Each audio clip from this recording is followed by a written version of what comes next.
Dear students, अभी हम लोग प्रॉब्लम करेंगे इसका मीन का। फर्स्ट मोमेंट्स, ये मीन वाला प्रॉब्लम है, आप इसको करोगे। ओके, तो इसमें जो है थोड़ा बहुत आपको एमसीक्यूज भी कवर हो जाएगा। यहाँ पे देख सकते हो कि अबाउट द वैल्यू ऑफ ए लिखा हुआ है। ओके, और यहाँ पे ये कंटिन्यूस 4 वैल्यूज़ आपको दी हुई है। तो यहाँ पे ए का वैल्यू आपका कितना हो गया 4। जो भी वैल्यू दिया है ना, ये जो वैल्यू है ये क्या है आपका ए का वैल्यू है। और ये जो कंटिन्यूस वैल्यूज़ दी हैं ये क्या है आपका म्यू1 डैश का वैल्यू है। ओके, ये म्यू1 डैश है और ये क्या है आपका म्यू2 डैश है। फिर म्यू3 डैश कितना हो गया आपका -30 एंड म्यू4 डैश कितना हो गया 108। ओके, तो अभी जैसे कि क्वेश्चन में बोला है मोमेंट्स, तो ये विदाउट डैश वाला हमको कैलकुलेट करना है। ऑलरेडी मैंने क्लास में पढ़ाया है, सो आप रिकॉल कर सकते हैं। ओके, सो सबसे पहले थोड़ा सा एमसीक्यूज के लिए मैं बता देती हूँ। अगर मीन आपको पूछा इसने, है ना, मीन मतलब एक्स बार आपको पूछा, तो आपको क्या करना है ए प्लस म्यू1 डैश जो भी है उसको एडिशन कर दो। तो 4 - 1.5 जो भी आएगा वो क्या हो गया आपका मीन हो जाएगा। ठीक है, तो ये आपको एमसीक्यूज के लिए बताया है। Okay, now back to the question. अभी हमको म्यू1, तो आपको उसके लिए फॉर्मूला याद करना है। तो फॉर्मूला हम कैसे याद करेंगे, देखो म्यू1 यहाँ लिखो, म्यू2 लिखो, यहाँ पे म्यू3 लिखो और यहाँ पे आप लिखो म्यू4। ओके, तो म्यू1 ऑलवेज क्या होता है 0 होता है, ये एमसीक्यूज के लिए याद रखो। और म्यू जीरो हमेशा क्या होता है 1, ये आप एमसीक्यूज के लिए याद रखो, बट आपको म्यू1 यहाँ पे लिखना है ना। म्यू2 लिखा है तो आप यहाँ क्या लिखोगे म्यू2 डैश, यहाँ पे क्या लिखोगे म्यू3 डैश और यहाँ पे क्या लिखोगे म्यू4 डैश। ओके, फिर म्यू1 से छोटा क्या होता है म्यू1 डैश, है ना। तो म्यू1 डैश यहाँ पे 2 लिखा हुआ है ना, इसलिए हम इसमें पावर 2 लगा देंगे। इसमें हम क्या लगा देंगे म्यू1 डैश का पावर 3, इसमें हम क्या लगा देंगे म्यू1 डैश का पावर 4। नाउ यहाँ पे ये हो गया 1 × ये हो जाएगा 2 और यहाँ पे 3। इन दोनों के बीच में आप नेगेटिव सिंबल लगा दो, आपका फॉर्मूला रेडी हो गया। ठीक है, मतलब अभी मुझे क्या करना है, म्यू2 का वैल्यू मुझे 17 गिवन है एंड म्यू1 डैश का वैल्यू मुझे कितना गिवन है -1.5 स्क्वायर। आप जब इसे कैलकुलेट करोगे तो अराउंड आपको मिलेगा 14.75। ओके, सिमिलरली नाउ यहाँ पे देखो, यहाँ पे 3 लिखा हुआ है ना, तो आप यहाँ पे 3 लिख दो। तो 3 लिख दो यहाँ पे, और 3 से छोटा क्या होगा 2 होगा और क्या होगा 1। यहाँ पे नेगेटिव कर दो और यहाँ पे पॉजिटिव।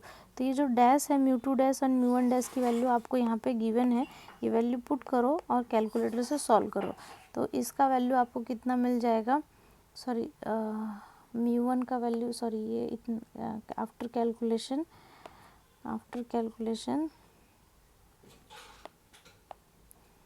म्यू1 का स्क्वायर दिस विल बी 17। कितना होगा म्यू2, हाँ ठीक है ओके, करेक्ट, माय मिस्टेक, 14.75। अब करके देख लेना।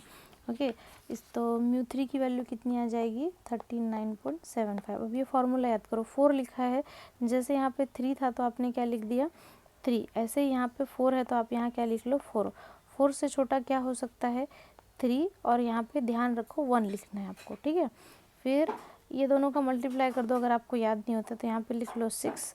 यहाँ पे 3 से छोटा क्या हो जाएगा 2, और यहाँ पे ये डैश लगाना बिल्कुल मत भूलना क्योंकि हमें डैश ही है। और यहाँ पे म्यू1 डैश का पावर यहाँ पे, सॉरी यहाँ पे 2, just a minute, I will erase actually this one. Okay, then I will again recall you. Okay, मैंने क्या बोला था यहाँ पे, आपको बोला था म्यू4, तो म्यू4 के लिए आप क्या लिखोगे म्यू4 के लिए यहाँ पे म्यू4 dash, and at the end क्या लिखोगे म्यू1 डैश का पावर 4। ओके, फिर मैंने बोला यहाँ पे आपको 4 लिखना है, 4 से छोटा क्या होगा 3, और 3 से छोटा एक 1 लिखोगे। नाउ इन दोनों को मल्टीप्लाई कर दो, जैसे मैंने बोला था यहाँ पे 1 2 3, 3 2 आप इन दोनों का मल्टीप्लाई कर दोगे तो कितना हो जाएगा 6। यहाँ पर 2 डैश एंड देन यहाँ पे म्यू1 डैश का स्क्वायर लिखना, क्योंकि आपने यहाँ पे 3 नहीं लिखा, यहाँ पे नेगेटिव लिखो, यहाँ पे पॉजिटिव लिखो, नेगेटिव। आपका फॉर्मूला रेडी हो गया, इसमें वैल्यू पुट करो, आपका आंसर आएगा 142.3125। ओके, नाउ इजी हो गया फॉर्मूला याद करना। हमेशा याद रखो म्यू1 का वैल्यू 0 होगा, म्यू0 का वैल्यू 1 होता है। और जो आपका ये है, ये देखो आपका जो क्वेश्चन है वो कैसा है, यहाँ पे आपको इसमें जब दिया हुआ है तो इसमें डैश लगा हुआ है, ये डैश लगा हुआ है, लेकिन हमें जो कैलकुलेट करना है वो विदाउट डैश का। आप यहाँ पे ध्यान से देखो, बिना डैश का ये, तो ये डैश वाले वैल्यूज़ को हम इस फॉर्मूले में पुट करते जाते हैं और निकालते जाते हैं। अगर ये फॉर्मूला याद नहीं हुआ हो तो मैं आपको फिर से रिकॉल कराती हूँ। ये देखो, फिर से यहाँ पे याद करवाती हूँ। आपको फॉर्मूला लिखना है μ2 μ3 μ4। तो μ2 लिखा है तो आप पहले μ2 डैश लिखो, μ3 लिखा है तो μ3 डैश लिखो, μ4 है तो μ4, एंड छोटा क्या होगा, μ1 डैश। तो सभी में क्या आएगा, एक्चुअली में μ1 डैश सभी में आएगा। ओके, μ1 डैश सभी में आएगा। इसमें 2 लगा हुआ था इसलिए इसमें 2 पावर, इसमें 3 लगा था इसलिए 3 पावर लगा, इसमें 4 है इसलिए 4। यहाँ पे 1 2 3, 1 नहीं लगा यहाँ पे। ओके, यहाँ पे निगेटिव कर दो, ठीक है। ये फॉर्मूला रेडी हो गया। नाउ यहाँ पे 3 लिखा हुआ है ना, यहाँ पे क्या लिखा है 3, तो आप यहाँ क्या लिख दो 3। ओके, और 3 से छोटा क्या होगा 2 और 1, ये डैश लगा दो, ये निगेटिव और ये पॉजिटिव। ओके, इसी तरीके से यहाँ पे 4 हो गया, यहाँ पे 3 हो जाएगा और 3 के बाद यहाँ पे 1, फिर इन दोनों को मल्टीप्लाई कर देंगे तो क्या हो जाएगा 6। ये क्या हो जाएगा यहाँ पे 2 डैश और यहाँ पे μ1 डैश का यहाँ पे स्क्वायर, नेगेटिव पॉजिटिव नेगेटिव। ये फॉर्मूला आपका रेडी हो गया। ओके, तो ये इसमें आपको μ1 μ2 μ3 ये सब क्वेश्चन में आपको दिया रहेगा। आप यह वैल्यू पुट करो, या तो फार्मूला पूछे तो फार्मूला बता दो, MCQs भी मैंने आपको बता दिया। ये जो μ2 है इसको आप क्या बोलते हो, वेरिएंस। अगर एग्जामिनर ने पूछा तो μ2 को क्या बोलते हैं, वेरिएंस बोलते हैं। अगर आपने इसको μ2 डैश को अगर ओवर रूट में कर दिया तो इसको हम लोग क्या बोलते हैं, स्टैंडर्ड डेविएशन। तो आप ये बता सकते हो। नाउ बीटा वन को हम क्या बोलते हैं, लिखा है, थोड़ा MCQs पॉइंट ऑफ व्यू से भी करा लेते। स्क्यूनेस 1 लिखा है तो हम कहाँ से चालू करेंगे, 2 और 3 लिखना।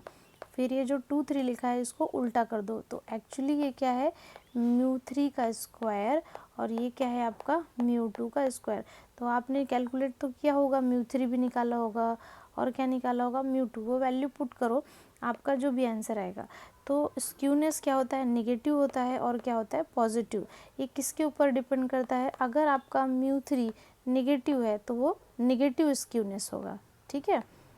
और अगर आपका μ3 क्या है, पॉजिटिव है, तो वो क्या होगा, पॉजिटिव स्क्यूनेस। गॉट इट ना। इसी तरीके से हम β2 का फॉर्मूला, β2 को हम क्या बोलते हैं, कर्टोसिस बोलते हैं, ठीक है ना। तो β2 को हम क्या बोलेंगे, β2 है तो यहाँ पे हम μ4 लिखेंगे। अभी समझो 4 को स्प्लिट कर दिया 2 मतलब हम μ4 तो कैलकुलेट किए ही हैं और यहाँ पे μ2 का स्क्वायर। तो कर्टोसिस जो है कितने टाइप के होते हैं, 3 टाइप के होते हैं, है ना। तो अगर आपका 3 के बराबर आता है तो मीडियम साइज ऐसा, तो M से क्या याद करना आप लोग, मेसोकर्टिक। अगर उसकी वैल्यू MCQs में आ गया, अगर 3 दिया है तो आप बीटा को क्या बोलते हो, कर्टोसिस। और कर्टोसिस अगर उसकी वैल्यू β2 की वैल्यू 3 आई है तो उसको हम क्या बोलते हैं, मेसोकर्टिक। अब अगर मान लो 3 से छोटा आ गया, मतलब मान लो कि अगर आपका वैल्यू कितना आ गया, इसको हम लोग बोलते हैं, मान लो यहाँ पे इसकी वैल्यू आ गई 2.8, तो जो कि 3 से छोटा है। तो छोटे बच्चे खेलते हैं ना, है ना, तो हम छोटे बच्चे को क्या कैसे याद करते हैं, प्ले, है ना। तो इसको क्या बोलेंगे, प्लेटिकर्टिक, ठीक है, प्लेटिकर्टिक करके आप लिख सकते हैं इसको, ठीक है। इसी तरीके से अगर 3 से बड़ा आ गया, है ना, 3 से बड़ा आ गया, मान लो कि 8 आ गया है, विच इज़ ग्रेटर देन 3, तो L फॉर लार्ज होता है। तो L से क्या याद रखो आप, लेप्टोकर्टिक याद रखो, समझ में है। तो इस तरीके से 3 के बराबर आए तो मेसोकर्टिक, 3 से छोटा आया तो प्लेटिकर्टिक और 3 से बड़ा आया तो लेप्टोकर्टिक। तो L फॉर लार्ज से L से लेप्टोकर्टिक याद रखो, मीडियम से मेसोकर्टिक, छोटे बच्चे खेलते हैं ऐसे करके प्लेटिकर्टिक याद रखो। तो ये MCQs में भी आ सकता है। ओके।